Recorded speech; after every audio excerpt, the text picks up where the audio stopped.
Question number 11.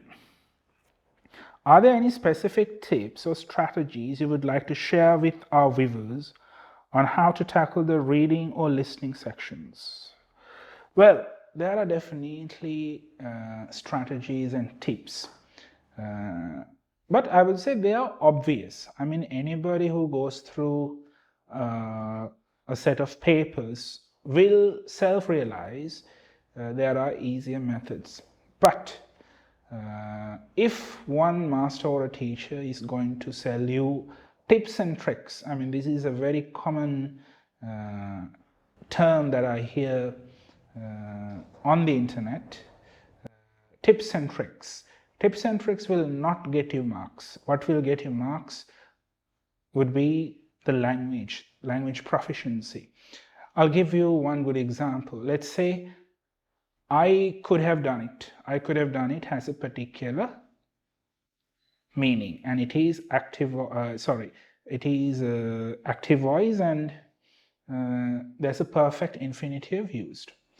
Then I also can say it could have been done. So now it is passive voice, right? And I can also say I did it, and I can say I told you, and I can also say I was told. So I told and I was told. These are basic, theories. I told you is totally different from I was told. I was told. Now who's the subject there?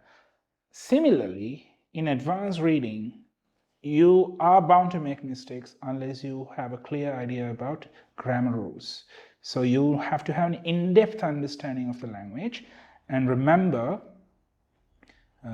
first language learners and second language learners, they are going to have different approaches. Now, I was a second language learner, but I mastered the language because teaching happened to be my livelihood, all right? So it is super important that second language learners learn their grammar and learn all the tenses, the sentence structures that are found in IELTS materials, especially in model papers. So basically, to be good at the language, all right? So that's why I say there are some criteria for self-evaluation. If you are somebody who's followed a degree program in English medium, so it's very easy for you to score 6.5 overall. And if you have studied in English medium from grade 1 up to A-levels, and if you are coming from an English speaking background, it's going to be super easy for you to score 6.5 or 7.0. But if you're somebody who has not studied English that much, it will take time, and I would say 4 to 6 months, depending on your relative skills again. So keep that on mind, all right? Tips and tricks are not going to get you marks. It will cost you money.